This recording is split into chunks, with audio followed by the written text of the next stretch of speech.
भैया नमस्कार। मैं doctor Mukesh Kumar, assistant professor, Pataliputra विश्वविद्यालय पटना से आज बनारस आया हूँ। बनारस कई सारे चीज़ों के लिए जाना जाता है विश्व में। उसमें आजकल 21वीं सदी की जो तीसरे दशक में जो सबसे ज़्यादा काशी विश्वविद्यालय में चर्चा का विषय बना हुआ है, उसमें एक जल पुरुष के नाम से विख्यात डॉक्टर अशोक कुमार सोनकर जी, जो सहायक प्रोफेसर काशी विश्वविद्यालय के हैं, हमारे सामने आसीन हैं। इनसे मिलने के लिए 2-3 दिनों से हमने प्रयास कर रहा था, लेकिन आज मुलाकात हो पाई है। सर, मैं जानना चाह रहा है कि आप जल के क्षेत्र में बड़ा आपका कंट्रीब्यूशन है और इकोलॉजी जैसे विषय आजकल बड़ा प्रासंगिक होते जा रहा है और इतिहास में भी इसकी महत्ता बढ़ रही है। कई सारे सेमेस्टर में हम लोग इस पर भी अध्ययन अध्यापन का काम कर रहे हैं। तो जल संरक्षण के क्षेत्र में आपने जो काम किया है वो अद्भुत और अद्वितीय है।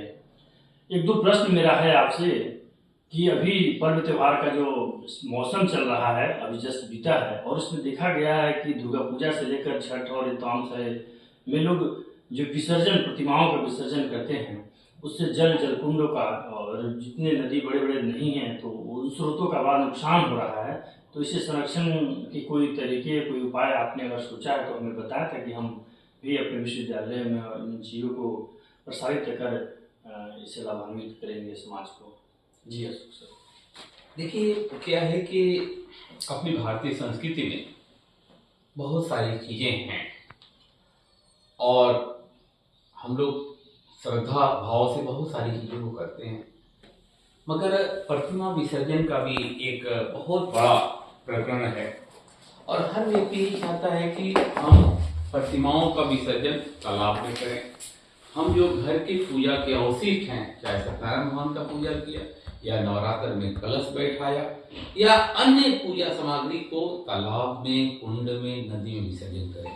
इससे क्या हो रहा है कि हमारी श्रद्धा तो बनी हुई है, हमने विसर्जन करके मान लिया कि हमने पुण्य कर दिया, मगर हमें आज विचार करने की आवश्यकता है। एक समय था जब जल पर्याप्त रूप में था, जल स्रोत अच्छी अवस्था में था, अच्छी बारिश होती थी, क्लाइमेट अच्छे थे, मगर आज आप देखें क्लाइमेट चेंज हो चुके हैं, बारिश भी कम हो रही है, तालाबों में जहाँ से पानी आता था वो सारा चीजें लगभग बंद हो चुका है। हम लोगों ने जो एक 15 वर्षों से तालाब संरक्षण, जल स्रोत संरक्षण पे हम लोग कार्य कर रहे हैं और हम लोगों ने जो एक फाइंडिंग निकाला है कि कैसे अपनी श्रद्धा बची रहे, अपनी संस्कृति बची रहे, सभी लोग विसर्जन भी कर लें और तालाब भी गंदा ना हो। उसमें एक हम लोगों ने जो किया है वो सांकेतिक विसर्जन का, सिंबॉलिक विसर्जन जिसे हम लोग कर सकते हैं, और इसका एक्सपेरिमेंट हमने पहाड़िया तालाब पर किया लास्ट 2 साल पहले। क्योंकि दुर्गा प्रतिमा के साथ 4-5 प्रतिमा और रहती हैं, जिसमें सरस्वती जी होती हैं, लक्ष्मी जी होते हैं, कार्तिकेय होते हैं, गणेश होते हैं और अलग से भी कुछ प्रतिमाएं होती हैं।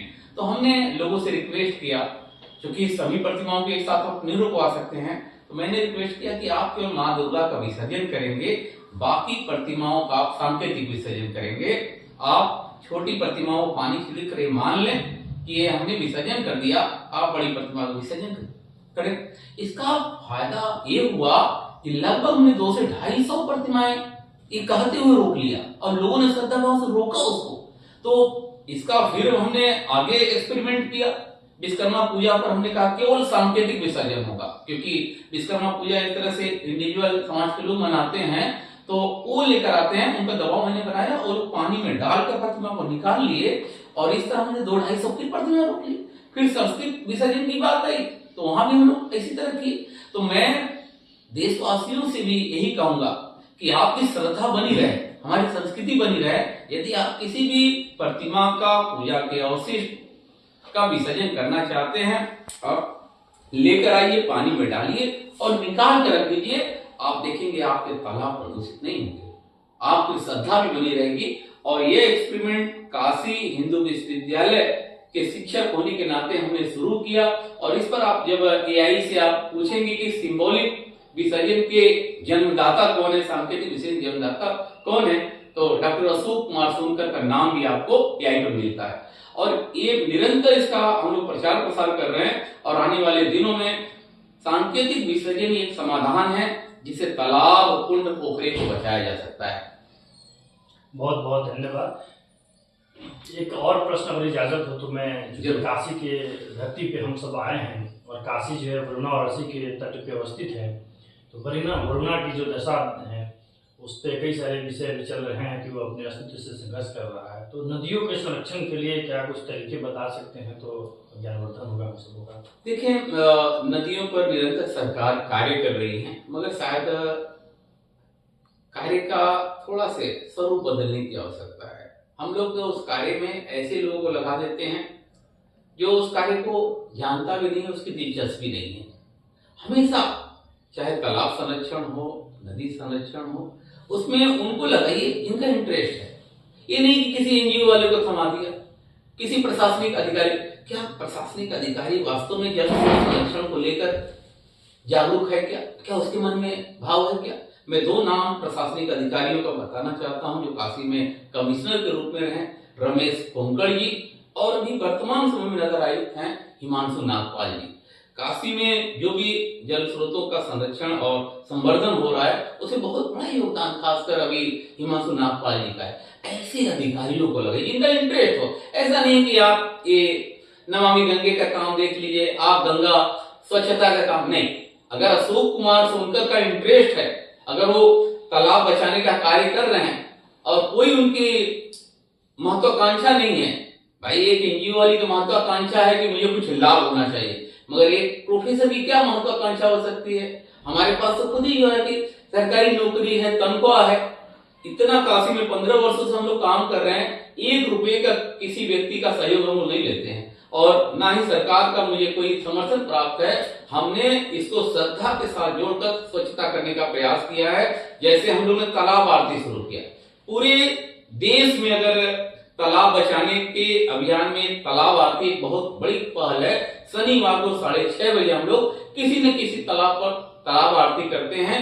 जो लोग आते हैं उनसे संकल्प कराते हैं कि आप इसे पूजा पाठ नहीं फेंकेंगे, सामान नहीं फेंकेंगे, और उसका आपको विश्वास नहीं होगा, जबरदस्त इंपैक्ट हुआ कि शनिवार को गलती से भी कोई लेकर आ गया और तालाब आरती की तैयारी चल रही है तो शर्मा के अपनी गाड़ी के साथ उस पूजा के अवशिष्ट को लेकर चला जाता है।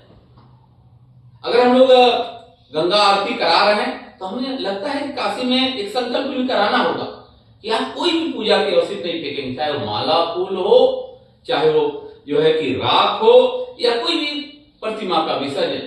तो मैं चूंकि अगर हम लोग काशी में वरुणा और रस्सी को नहीं बचा पाएंगे तो काशी की संस्कृति भी खत्म हो जाएगी और वाराणसी का नाम जो है वरुणा और रस्सी के बीच के क्षेत्रों को ही वाराणसी कहा जाता है।